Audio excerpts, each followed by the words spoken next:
गोंदिया जिल्ह्यात गेल्या 2 दिवसांमध्ये 2 वाघांचा मृत्यू नवेगाव नागझिरा व्याघ्र प्रकल्पामध्ये झाला आहे. गोंदिया जिल्ह्यातील नवेगाव नागझिरा व्याघ्र प्रकल्पामध्ये मोठ्या प्रमाणात वाघ असल्याने पर्यटक सुद्धा या ठिकाणी पाहायला येत असतात.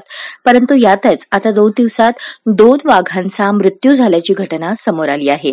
या 2 वाघांचा मृत्यू त्यांच्या वर्चस्वाच्या लढाईत झाला आहे. नवेगाव नागझिरा व्याघ्र प्रकल्पामध्ये 22 तारखेला गस्तीवर असलेल्या वन अधिकाऱ्यांनी कर्मचाऱ्यांना T9 हा वाघ मृतावस्थेत आढळला आणि याची माहिती वरिष्ठ अधिकाऱ्यांना देण्यात आली. त्यानुसार सर्व वन्यजीव, प्राणी आणि पशुवैद्यकीय अधिकारी यांच्या समितीद्वारा या वाघाचा पोस्टमॉर्टम करण्यात आला.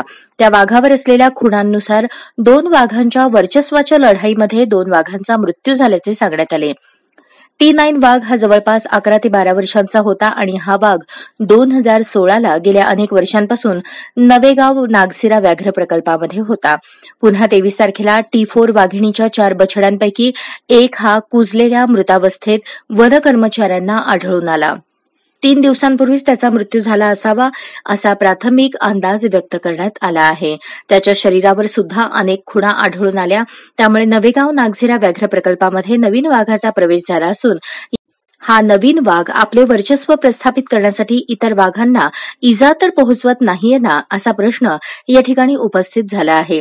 या दृष्टीने आता सर्व वनकर्मचारी हे रोज नवेगाव नागझिरा व्याघ्र प्रकल्पामध्ये कॅमेरे आणि गस्तीवर लावून नवीन वाघ कुठून आणि कसा आला याबाबत माहिती घेत आहेत. मागील 3 दिवसात नवेगाव नागझिरा व्याघ्र प्रकल्पात 2 वाघांचा मृत्यू आढळून आलेला आहे.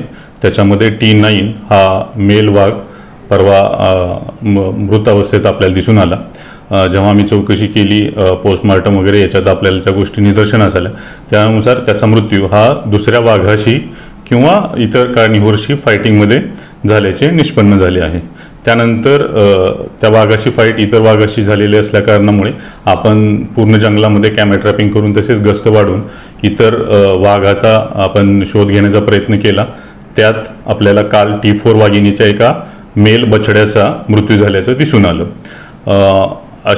त्याचाही मृत्यू हा इतर वाघाच्या झुंजीत झाली असण्याची कालच्या पोस्टमॉर्टम याच्यात निष्पन्न झाले आहे. या दोघांची फायटिंग झाली असण्याची शक्यता कमी आहे. याच्यासाठी कुठला तरी तिसरा वाघ याच्यासाठी जबाबदार असण्याची शक्यता आहे. त्यामुळं पूर्ण व्याघ्र प्रकल्पात कॅमेरा ट्रॅपिंग आणि गस्त वाढवण्यात आलेली आहे. हा नवीन आलेला वाघ सध्या अजून आयडेंटिफिकेशन त्याचं होणे बाकी आहे. जो वाघ कुठल्या भागातून आलाय किंवा काय हे आपल्याला लवकरच कॅमेरा ट्रॅपच्या साहाय्याने समजण्यात येईल. T9 हा वाघ जवळपास 11 वर्षाच्या आसपास त्याचं वय असावं आणि जो T4चा बछडा आहे तो जवळपास 2 वर्षाच्या आसपास त्याचं वय आहे.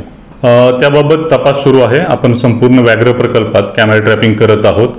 नवीन आलेला वाघ हा वयाने तरुण असण्याची शक्यता आहे आणि झटापटीत त्यालाही इंजुरी झाली असण्याची शक्यता आहे. त्याच्यामुळे आम्ही गस्त वाढवलेली आहे, जेणेकरून जर हा वाघ जखमी असेल तर त्यानुसार पुढील निर्णय घेण्यात येतील.